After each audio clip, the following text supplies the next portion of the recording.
been able to spend more time with mindset, right?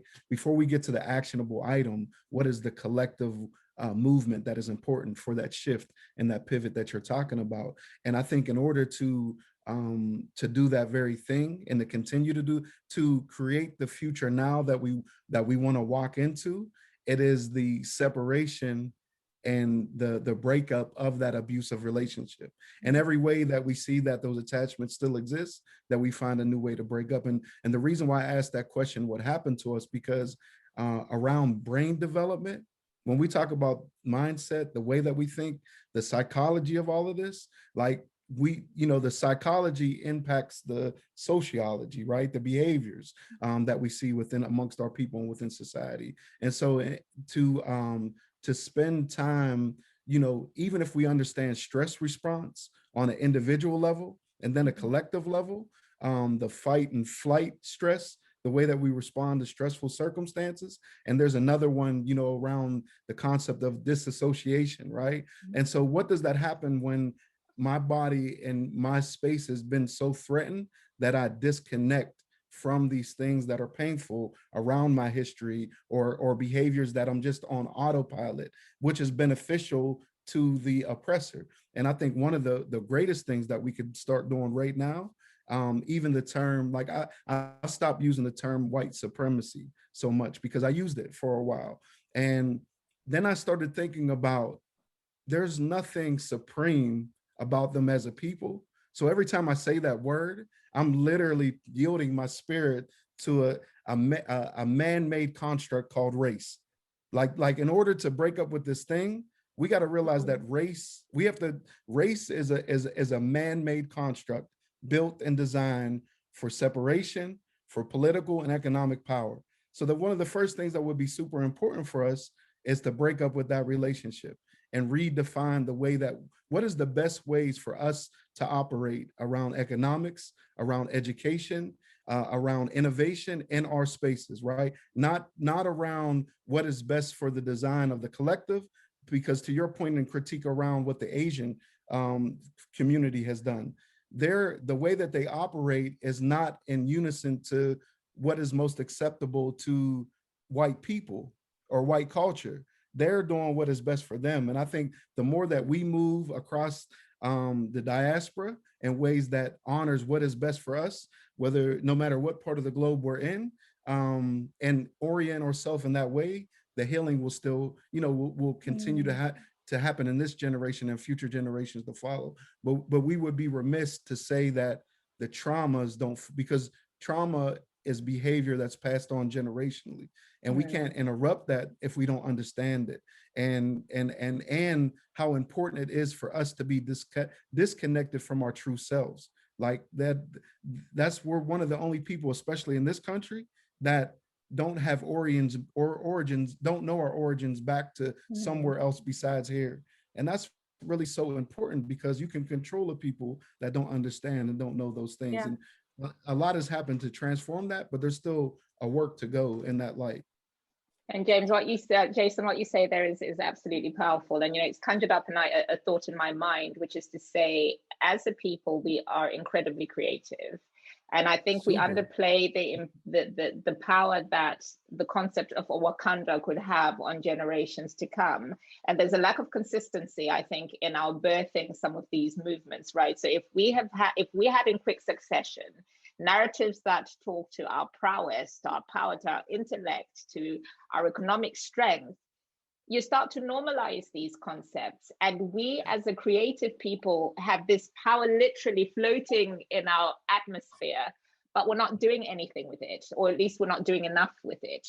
And you've got competing facets with, I'm going to talk about that music or the industry that just really keeps us contained in this space of being seen as criminals, and it's just such a frustrating thing to observe. So mine is an advocacy for narratives that really celebrate who we are and what we're able to bring to the world in a consistent manner, which I think is missing. Just my 2p on that. Yeah. Go ahead, Pete. No, I think about many times, and Jason, we've talked about this 10 years ago. the Martins, the Malcolms, the Du Boises, all the people, you know, everybody, Ida B. Wells. And we think about all the people who had these discussions 60 years ago, 100 years ago. They were on to something, and I think we're speaking the same language. We're talking about that big if we can only. I strongly believe that we have to really process how devastated and decimated we are in order to start repairing ourselves. When we talk about reparations, root word is repair. I believe we should be in repair as a people and remain there until we can somehow become unsocially engineered, okay? Because these stores, these cars and, all these things that we want, that's not gonna stop. We're not gonna become a collective. Even the diaspora, the Caribbean. I talked to a woman one time, an educator, and I said, she's from the UK, and I said, are you Nigerian? And she goes, ugh, no. I'm from Jamaica. And I was like, now me as a Black American who only knows America, I don't have what part of West Africa I'm from. My parents aren't, I'm like, damn, what was that about? So the division or the divisiveness and the tribalism and all these other things, the culprit is sitting somewhere in Paris eating a croissant, And we're sitting here looking at each other like, you're not from this tribe, don't date this person, many of us are looking at Black Americans and we're just not together. And that is another huge layer of how far behind. I don't know if we know the magnitude of how far behind we are. That's my point. And once we figure that out and find that out, I think we can start making some progress. Okay, so James, how do we move this narrative forward? How do we start creating some cohesion within the Black communities? I know this from the UK that there is some tiering. If you're Caribbean, you think that you're more superior to an African British person. If you're in the US as an African diaspora and coming to the US, you're an African. So there are very few spaces where there's just we are one, you're my brother, you're my sister, and we accept each other by virtue of us sharing a heritage. How do we change this? Or influence it, if not change. Okay, I'm gonna answer. I'll say my point, and then I'll say maybe a moving forward point. To me, it kind of reminds me of I had an aunt that smoked a lot, and you're trying to, when the cancer has developed, it's tough. Here it is, we're Black, we're the lungs, and the lungs were screwed, a long time ago. I think the problem is a little bit bigger than the lungs. The cancer has spread. We're trying to fix a part of the body, but we're attached to the whole thing. And the truth is, that's the way I think the U.S. is. Like a shopper, see, I was real chubby, and I'll tell you a quick story. I was real chubby, and the minute that I moved to Kuwait and there was no KFC, I lost like 6 kilos. Soon as you remove KFC, rice everywhere, but I still lost weight because that's all I was exposed to. I moved, and when I removed myself from the cancer, and I removed myself from the KFC, and life. I feel that those, me and those around me were able to grow. We talk since the 50s. You talked about 12% of the military being of the U.S. military being Black, as opposed to like 52% of the military is Black. And those people, the people that in a way that went and moved, they've evolved into something different. And one of the things that I can say about those that have said, okay, that's enough, and have sought something different, have been able to grow and evolve, and maybe not figure out. I still don't know where I'm from. I get the call. I mean, not the call. I get the comment all the time. I say, where are you from, James? I say from the U.S. And they say, no, where are you from? I was like, from the U.S. And they say, no, but where are your origins? I was like, well, the guy didn't give my great grandfather his receipt after the free cruise. You know, I don't know, and I ain't trying to fix it. That's interesting.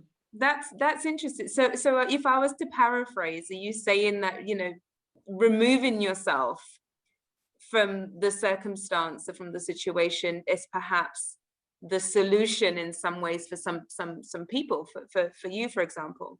Create there's one solution. It is one solution. The truth is, if you don't like a store, if the restaurant treats you bad, what do?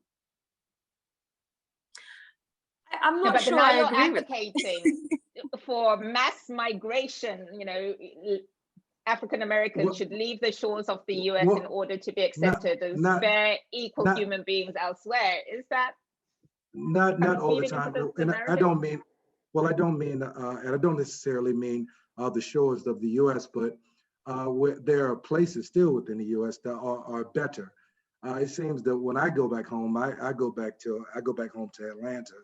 And that is changed. I mean, Atlanta is not the rest of the U.S. Maybe everybody want to migrate. Everybody might want to migrate to to Atlanta. But there are pockets. But I mean, and once you get outside the city, things have changed. It is spreading to other places in Georgia now. But that it has become an economic powerhouse. It has taken over Hollywood. So how many movies you see made in Hollywood? They're all made in Atlanta now. So you don't like something, you take it, you move, and you buy your own stuff. And that has been the solution that I see. That's my family's still there. And they're like, well, you can always come back here because we don't have those same problems. But I mean, my choice, because it was a long time ago, was to actually learn what is wrong, and I think it is bigger than even just a Black problem in America. It is a virus. It is a virus, and you said earlier that people that what motivation does the ruling party have to be interested in our narrative, and it's always either is fear or money. You can take over, or you can buy it. Otherwise, nobody cares. Yeah. So my thoughts are, and earlier when you spoke to that, you talked about misrepresenting and me assimilating. I disagree. We don't have to assimilate to be powerful. It's what Abraham Maslow says that we talk. I mean, Gert Hofstede talked about this thing called power distance. As long as you have power, then you can control the narrative. I've never been one, and don't get me wrong, I've not got a lot of jobs. I missed a lot of jobs in the U.S., but because I don't assimilate very well, and so I think that at some point you choose your poison. You go out and you become stronger, and you create your power and power distance. I want to know from our audience, so to touch literally 2 seconds, from our audience, you've been extremely quiet today. Thank you, Jephthah, for talking about, he's made a comment that says, I think racism should be treated with equitable consequences to sexual harassment. So I guess the idea of there being policies, because I don't think you often hear about corporate policies that are geared towards racism specifically. Yes, you have campaigns around, very diversity. Often unconscious bias and diversity, and it's all dressed up beautifully. But seldom do you actually hear it being called out as racism, which I think is quite an interesting point. Tash, you were going to say something before I cut you off. Please go ahead. No, it's all right. I was just going to say, I think it speaks to both what James and Jason have said in the last few minutes. where, you know, connecting the history to the present. And a lot of people struggle. And also we talked about, you know, great activists and leaders who have come before. And then you have Kamala Harris, who last week or the week before said America is not racist. But yet, you know, we've been fighting this struggle. You know, we had the George Floyd case, and there was a huge victory, if you like, quote unquote, there. It was just justice as far as I'm concerned, you know, accountability. But, you know, we win that, and then you have a great leader up there who says, actually, America is not racist. It has a racist history, but it's not racist right now. So it almost feels like snakes and ladders. You know, what do we say to, you know, those leaders who, you know, they're not helping us. We're trying to get somewhere, and then we regress, and it can be frustrating. What do we say to that? What do we say to Kamala? Yes, James. She's doing her job, because her picture, in my opinion, her picture is bigger than the Black picture. It is the U.S. picture. The truth is, if you're selling something, the one thing that I've learned just by being here, because I've had friends, and I say, hey, why don't you come back with me to the States for the summer? My local friends, and you know, I found that a lot of when I say locals, I mean people that live in the UAE locals. They say, I don't go to the U.S. anymore. Why don't you go any? It's too much problem at the airport. I don't like the way I'm treated at the airport. America's racist. This is what, and I've not heard that one time. I've heard that a lot. I don't like going shopping. I'd rather go to England, as a matter of fact. So at least because shopping is good, you know, everything is easy transportation. But that says something to what I mean, my country as a business. As a business, racism is, I talked about the cancer earlier. See, it's bigger than the US. It's bigger than Black. It is destroying the US, period, as a product. And so when she gets up and says there is no racism, she's doing, as a president of a company, she's saying, you know what, please come and shop. Please. I think there was a term coined for that, which is fake news. I saw a reaction come through from you. No, but I think it is. I mean, but it's the problem. We talked about us having a problem. The problem is just not Black. When you say America, that I'm talking about, the cancer has spread already. It is at the liver, and it is all of the money making things. Do I think it's going to change? Yeah, when people fall to their knees and become broke, and there's no way to manufacture, there's no tourism. Tourism is cut by a third because the rest of the world feel that they don't want to deal with the police or the airport. Then all of a sudden it's going to turn into, oh, what's your narrative again?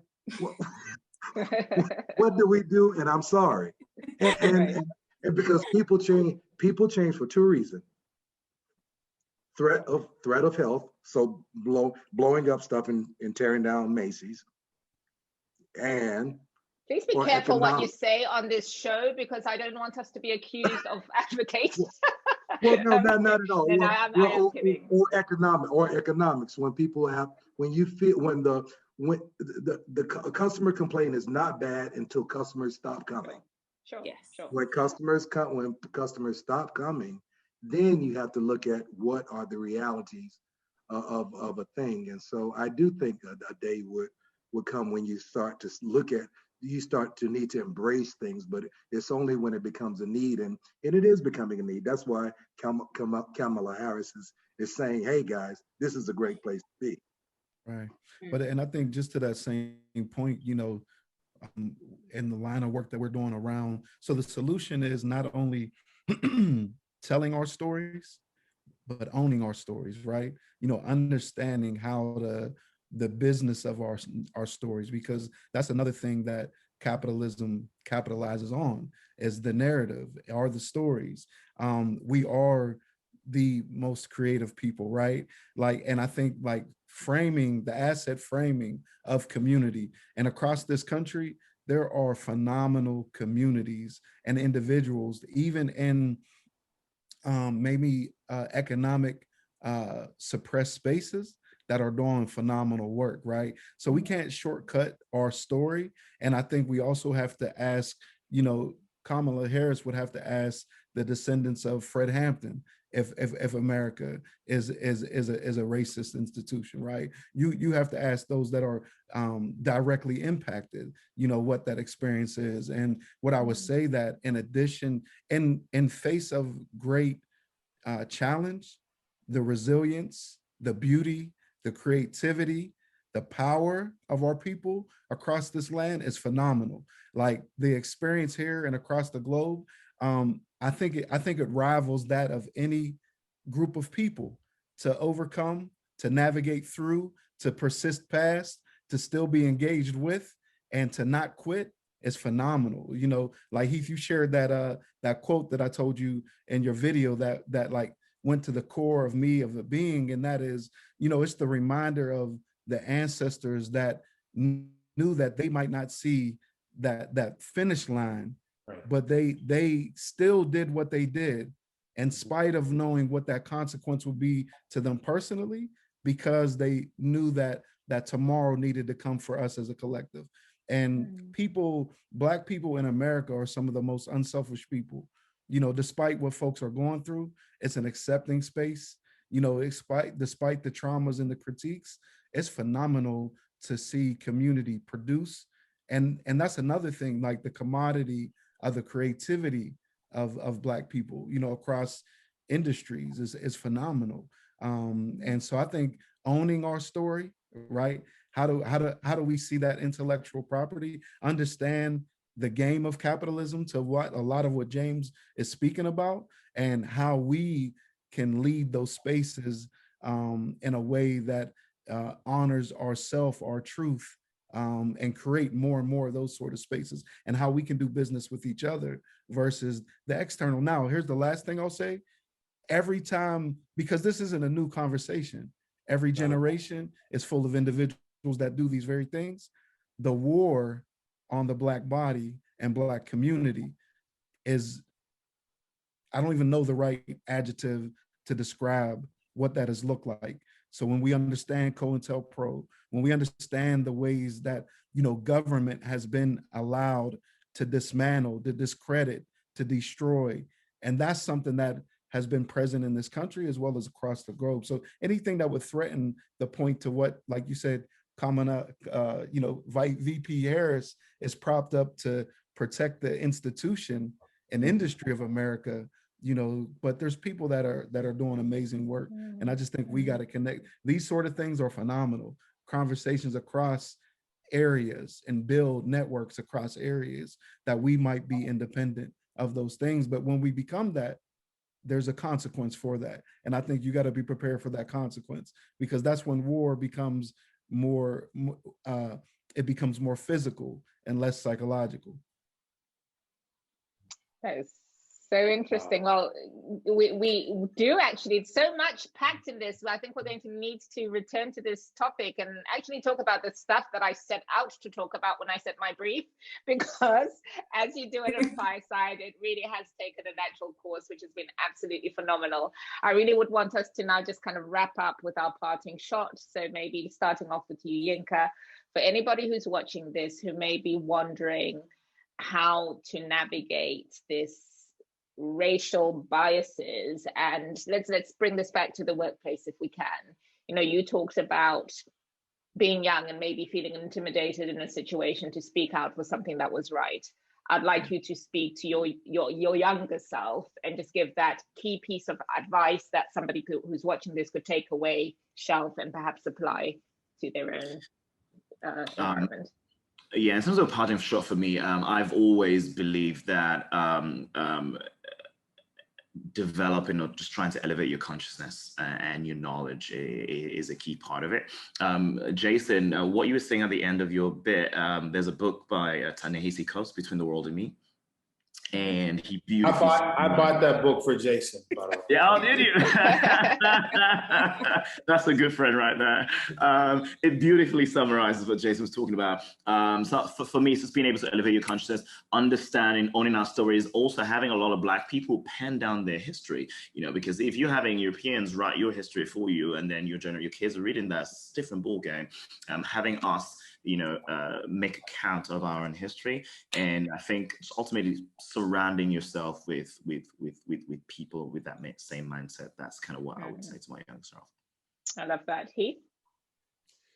Yeah, dignity of Black people or melanated people is one of the things that's sacred.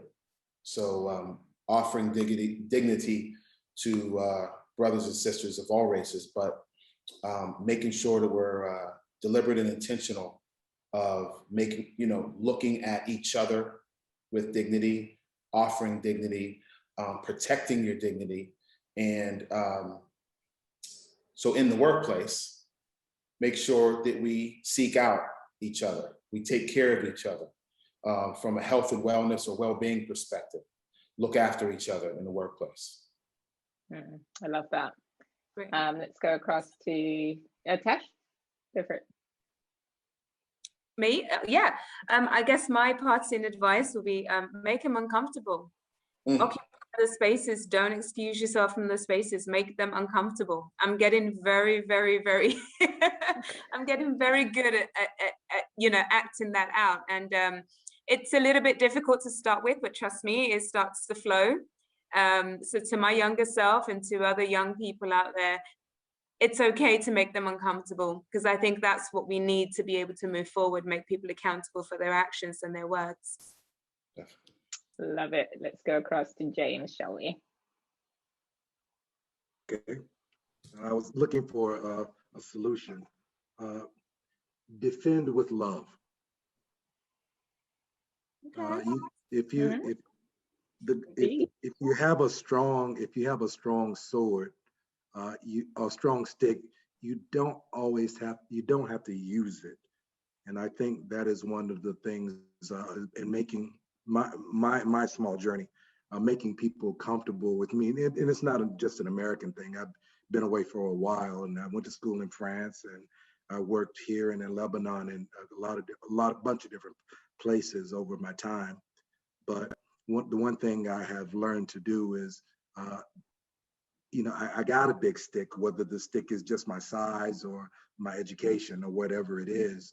But I ask people to be comfortable, but just know, for example, when you say you don't look like you don't look how you sound. I was like, hey, don't say that to anybody else. All right, it's cool between me and you. But just so you know, just so you'll know, if you go to my hood, you'll get, you might get hurt. But don't do it. You can do it here. So you be comfortable with me. So what I mean is, sometimes I've been controversial for a long time. And I think what I've learned lately, probably in the last 10 years, is to defend with love. That's it. Powerful. Okay, Jason. Yes, thank you. So number one, abundance is our birthright, and anything less than that is unacceptable, unexcusable. And secondly, there is life after race, right? There's life after race, and that should not be confused with color blindness. That's not what I'm talking about. I'm talking about the construct of race. We can graduate from that. And that when we graduate from that, that's something that's good for all of humanity, especially melanated people, because of the relationship that we sit within that. And so I would just say, let's imagine what that world looks like, where race is not the primary identifier, and it's not the label. If it is a label that we decide to live with it, then it should be one that's defined on our terms. And so, that's what I'm a big proponent of, the abundance and the fullness of the life that we've been getting, and we should live that out to the greatest of our potential, and support that across the diaspora and the community that we create with each other in that. Absolutely, Stella. I endorse, agree with everything that's been said, and I think mine is really just to add an obvious nugget to this, which is to say, be part of a thriving tribe. And by that, I mean, surround yourself with people who speak your language, who get it, and who are on the same mission as you. Black and white is that. If not, then start to steer the mission in the direction and, be the change you want to see. All these beautiful sort of bits of rhetoric that are out there, but this is all really true and wholesome stuff. And my advocacy really is around just creating networks that work. I love the idea of having an awareness in who we do business with and how we do business, being fair in the terms, someone who's building up an enterprise, yours isn't to see what freebie you can get from that person. Actually, you're supposed to empower each other economically. And really, I'm all about this idea of having an ecosystem that's economically empowering, emotionally, mentally, intellectually empowering. And this is part of what I try to do with this platform. Case in point, having this incredible panel of speakers on tonight, talking all things racism. It's been such a pleasure, such an honor to have you all on the show today. As I mentioned earlier on, I had this amazing brief around how perhaps the conversation would go. It's been nothing like that, which has been very organic and absolutely beautiful. So I thank you all for your participation today, for your insights, for your candor, and for your time. And we hope that we see you around the tribe a lot more. You've been a great panel. Thank you very much.